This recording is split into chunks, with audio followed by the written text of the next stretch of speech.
Gracias por seguir con nosotros. Nos acompaña el congresista Edmundo del Águila de Acción Popular. Evidentemente ayer se ha presentado, se ha definido, mejor dicho, la fecha ya de la interpelación al ministro del Interior, Carlos Basombrío. También se espera pues el viernes, muestro acá al ministro de Economía, Alfredo Torne, en la Comisión de Fiscalización. Matar o morir, dice Caretas hoy, en el sentido que, bueno, las acusaciones que se le hacen son...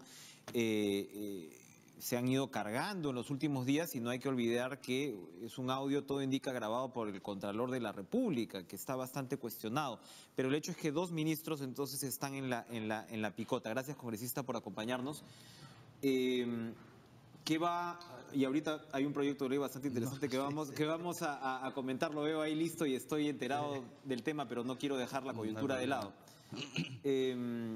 ¿Cómo está el ambiente con ambos ministros? Con Torne, para empezar, va a ir a la Comisión de Fiscalización, pero ya hay quienes, algunos congresistas fujimoristas han dicho, bueno, no se han referido a la censura, pero ya estamos pues en este plan de, oiga, de una vez renuncie, ¿no? O sea, ese es el método político porque no es la primera vez, es cuarta o quinta vez de pedidos desde voceros del fujimorismo. Y digo, ¿por qué mejor no le ahorra este trance a su familia, ¿no? Tan incómodo, tan humillante, al país, al gobierno mismo? ¿Y por qué no renuncia de una vez? Bien peculiar, ¿no? Los tiempos en política que estamos viviendo, ¿no le parece? Bueno, peculiar sobre todo la situación del ministro de Economía, porque es un ministro que había tenido una conducta no únicamente dentro del portafolio, sino personal y de relaciones con el Congreso bastante adecuada y bastante buena.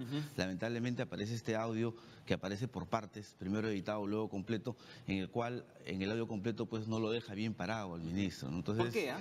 Porque primero compromete... ¿Cuál es digamos, la conclusión? Porque yo creo que todo esto está todavía en conversación, pero ¿por qué es que Torne realmente queda tan mal parado? ¿Se evidencia una mala conducta de él? ¿Se evidencia la acusación hecha por el Contralor de que le estaban condicionando fondos que él había solicitado a partir de la intervención de Torne? Sabemos que Torne no tiene pues dedos de organista, ¿no?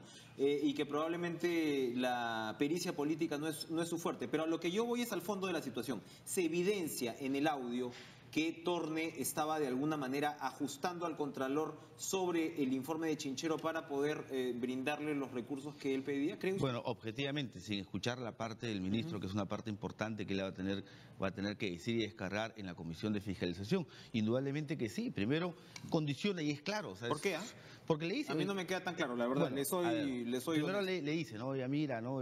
Insinúa y condiciona, creo yo, expresamente el tema del desembolso, los 13 o 14 millones. Él habla de una promesa del presidente. Sí. Y entonces dice que el contexto en el cual se estaba hablando era lo Banco Mundial. A mí no me queda claro. O sea, lo que le digo es que no es que me parezca tampoco que Torne pues sea inocente, ni mucho menos, pero la verdad que si bien dentro de todo el audio, esa es la parte que me genera suspicacias, ¿no? Y dudas. El resto, la verdad, me parece parte pues de una conversación, en fin, un tanto trivial, bueno, y probablemente no en los mejores términos, ¿no? Y lo otro es la mención que él hace al presidente. Ahora, es cierto lo que tú dices, Enrique. Torne, pues... a lo que voy es que parece que ya está sentenciado, ¿no? Por parte creo que no, porque, del Congreso. Fíjese, a ver, primero estaba Sombrío, luego viene él. Y creo yo que lo que ha hecho el Congreso es correcto, citarlo a la Comisión de Fiscalización, no para tener el mismo trato. Finalmente son dos personas las involucradas en todo este tema. Es el ministro Torne y el Contralor. Es que ya estamos en esta especie pues de coreografía de danza en el cual nos toca a todos, ¿no? Decir, por supuesto que la interpelación es un mecanismo democrático, por supuesto, Basombrío lo está diciendo ahora, ¿no? Evidentemente, ¿no? Claro, no, nadie tiene que exaltarse. Claro, sí, ya sabemos, pero sabemos que de fondo pues está la espada de Damocles de la censura. No, Martín Vizcarra renunció porque lo iban a censurar. Ahora, se podrá decir, no lo iban a censurar ni hablar. Pero evidentemente ya lo que te está diciendo el fujimorismo, que tiene el control completo del Congreso, pues significa que va a ir allá. Entonces, lo que era una suerte de novedad al principio, en lo que se esperaba podía ser una suerte de convivencia, de Servinacuy. Hemos conversado sobre el término antes político, entre el Ejecutivo y el Legislativo, ya va perdiendo lustre, ¿no? O sea, pues ya sabemos que si vas a interpelar, es muy probable que censures. Es que el caso de Basombrío va para allá, El ¿no? gabinete está desgastado, ¿no? Se ha desgastado el gabinete, entonces no existe esa buena relación. El Congreso también se está desgastando. Sí, indudablemente que sí. Nosotros somos 130 congresistas que una mala actitud, un mal mal comportamiento de uno de ellos para que la imagen del Congreso disminuya. Pero pero no me refiero a lo que le toca tanto al Ejecutivo como al Legislativo en el hecho, no lo digo yo, lo están diciendo columnistas de varias tendencias políticas. Yo creo que lo están diciendo las encuestas, cuando el 75% de la ciudadanía dice, oye, esta gente pues se tiene que entender. No creo que estemos ni de un lado ni del otro de la política, sino que la fórmula de diálogo, de convivencia política en el país es lo que se está agotando también, y el electorado, la ciudadanía lo está viendo, creo yo. ¿Ah? Si me permites Por supuesto, por favor. perdone, No. he estado No, está demasiado bien. parlanchín. No, involucrado en el tema, que es importante. Fíjese, todo nace a raíz de Chincheros. Lo del ministro es una consecuencia de Chincheros. Lamentablemente, el gobierno no tuvo la actitud desde el primer momento de poder asumir con responsabilidad el tema de Chincheros, y lo hemos visto. O sea, Vizcarra renuncia, como bien lo dices, Enrique, por una muerte o una vacancia, una censura ya casi comunicada o avisada. Pero si el gobierno hubiera actuado de esta manera desde un inicio y no aferrarse, creo yo, más por un capricho, que no era de Vizcarra ni del presidente mismo, sino creo yo que hay intereses por encima sobre todo del ex ministro de Transportes, que lo llevaron y lo presionaron a conducir esta situación casi ya imposible de encontrar una solución en el tema Chincheros, que lo que hizo fue enfrentó al Congreso con el poder, por el gobierno central o el poder ejecutivo. Entonces todo eso desgastó, y en ese afán por meterle un salvavidas, que no era a Vizcarra ni a nadie, sino era básicamente al tema de Chincheros, es que aparece el audio del ministro de Economía, y un ministro que dentro de los pasillos y dentro del entorno congresal es muy respetado, porque él es un ministro que no únicamente profesionalmente es válido y es bueno, sino que personalmente. Lo que suele ser el papel de los ministros de Economía en los últimos años en el Perú, efectivamente no están, vamos a decirlo así, es una fea palabra, contaminados, ¿no?, por la puja política. Pero usted me está narrando una situación en la cual estoy de acuerdo, ¿no?, con la secuencia, pero es como si no existiera el factor político del Contralor General de la República, que es el Contralor más cuestionado, ¿no?, de los últimos años, y seguramente él o su asesor es quien graba al ministro. Es como que el audio aparece así como silvestre, ¿no?, de manera pues florece. Pero aún no llegó el tema. Evidentemente pues hay una manipulación de la situación. Yo estoy de acuerdo. O sea, si hay un gran responsable en todo esto, políticamente es el Contralor, quien olvidó sus funciones profesionales y técnicas, y desde el primer inicio que asumió el cargo, y mire, con todo eso no lo ha removido, le ha dado 3 semanas de gracia. 15 días, con todo el pasado que tiene, con todo el pasado que tiene, caramba, él debió dejar de ser menos político y ser más profesional. Indudablemente que hay una falta ahí, pero lo que ha hecho el Congreso está bien, porque el ministro Torne ha podido interpelarlo de una, lo ha llamado a la Comisión de Fiscalización para que él haga su descargo, y esperemos los descargos. Estoy seguro que de un ministro con buenas intenciones, los descargos pueden ser razonables y pueden ser entendibles por la Comisión. Entramos entonces a esta danza, a este minué al cual los peruanos nos estamos pues acostumbrando desde el inicio de esta gestión. Basombrío, rápidamente. El pliego de interpelación, bueno, tiene algunas pues intervenciones, pero a mí me llama mucho la atención la primera pregunta de Fuerza Popular, que la tengo acá. Le van a preguntar a Basombrío, desde que usted asumió el cargo de ministro del Interior, hizo muchas declaraciones sobre diferentes temas relacionados a la Policía Nacional del Perú en los medios de comunicación. ¿Se ratifica usted en cada una de esas declaraciones? ¡Qué maravilla! ¿Eh? Es un modelo realmente, ¿no?, Claro, Basombrío puede ser un opinólogo y era además tenía pues opiniones de repente controversiales, fuertes, pero ¿a qué viene una intervención como esta? Porque hay otra, ¿no?, que dice, respecto a su declaración a un medio de comunicación en el año 2013 para que diga, ¿confía usted en las cifras del delito proporcionadas por la Policía Nacional respecto? Bueno, está mal redactado esto. ¿Sigue considerando las cifras de la Policía Nacional como el hueco negro de la información porque son malas y no confiables? O sea, evidentemente hay un sentido acá de decirle a Basombrío, oiga, usted piensa que la policía es pues deficiente, y usted lo ha dicho como opinólogo, sigue pensando que la policía es deficiente. ¿Este es el sentido de una interpelación, cree usted, Edmundo? Fíjese, yo no sé, creo que la banca Acción Popular no ha firmado la interpelación, al menos yo no lo he hecho.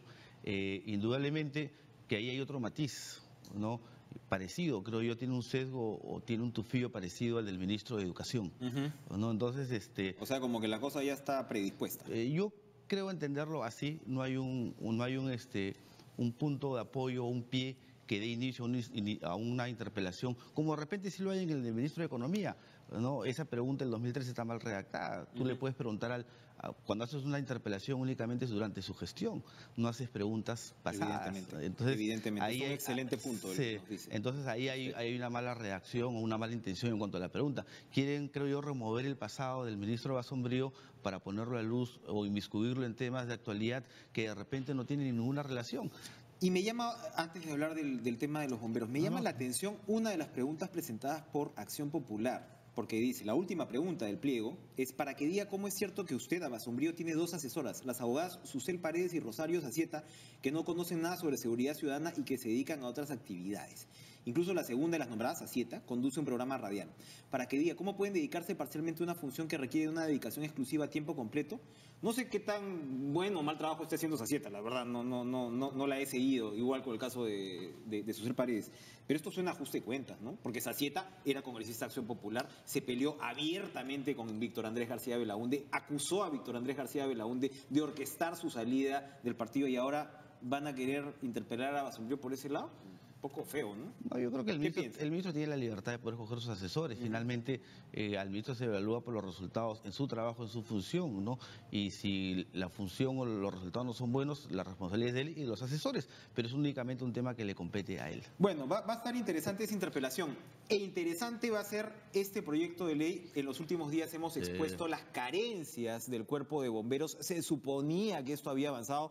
Estamos a 25.000, me parece, incendios reportados solamente, ¿no? En el primer semestre, 25.000 emergencias, son intervenciones, ¿no? 115.000. El año pasado fueron más de 115.000. Bueno, son unos números, habría que aclararlos, pero como sea, son unos números impresionantes. Y hemos visto nosotros, por ejemplo, salían con estos bomberos que habían combatido el incendio aledaño al aeropuerto.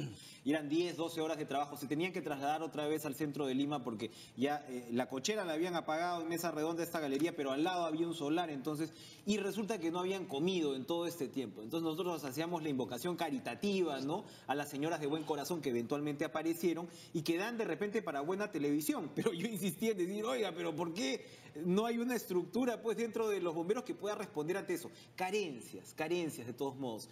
Y usted me cuenta que hay un proyecto de ley encarpetado para ayudar a los bomberos. ¿De qué se trata? Sí, le resumo rápido, es un proyecto que se presentó el 16 de diciembre del 2016 y que busca básicamente es no generar gasto al gobierno central, sino por el contrario, creo yo apelar a buenas legislaciones que existen en países vecinos y que existían en el país, de poder recaudar fondos. Eso es muy interesante. Sí. Todo lo que es legislación comparada es interesante. Sí. ¿De qué se trata? Fíjese, a ver, básicamente es un tema muy puntual. Tener 6 mecanismos de recaudación de fondos. Primero, el 1% de todo lo que se factura en energía va para el Cuerpo General de Bomberos. Segundo, el 1% de lo que se factura en SOAT va al Cuerpo General de Bomberos.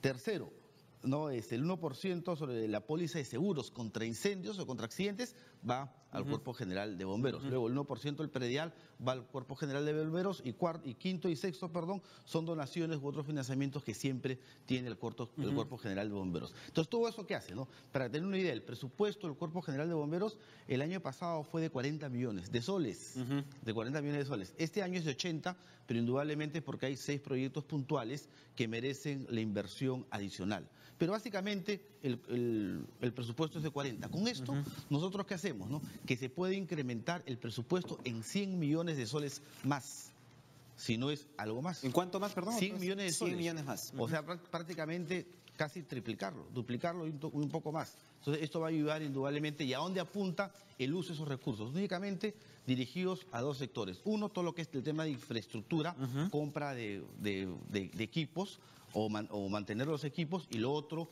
no, al tema de asegurar a los miembros del Cuerpo General de Bomberos contra accidente, contra la vida, y un seguro que le permita trabajar, creo yo, de forma tranquila. ¿Qué cosa es lo que se había mejorado en la situación de ellos con respecto a ese tema de seguros y todo? Lo hemos visto cuando hablamos pues de pensiones de gracia, hay todavía bastantes carencias por el lado de los bomberos. Hay proyectos aislados. ¿En qué está la situación ahorita? ¿Qué pasa? Hay proyectos aislados que responden siempre a una coyuntura.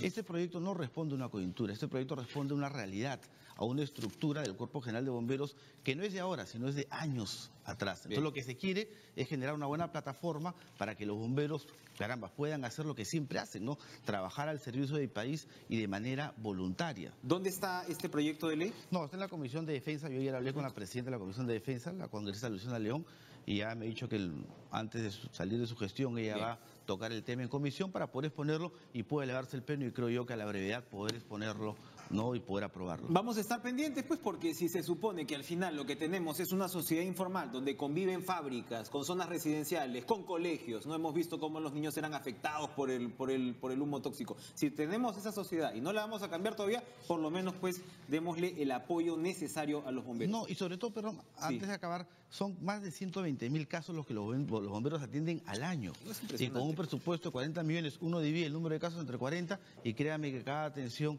sale totalmente bajo por encima de lo previsto, o por debajo de lo previsto. Y hay una labor sacrificada de la de los bomberos. Indudablemente. Gracias Gracias, al Mundo Enrique. del Águila por acompañarnos esta mañana. 8 en punto de la mañana, nos vamos a los titulares de esta hora.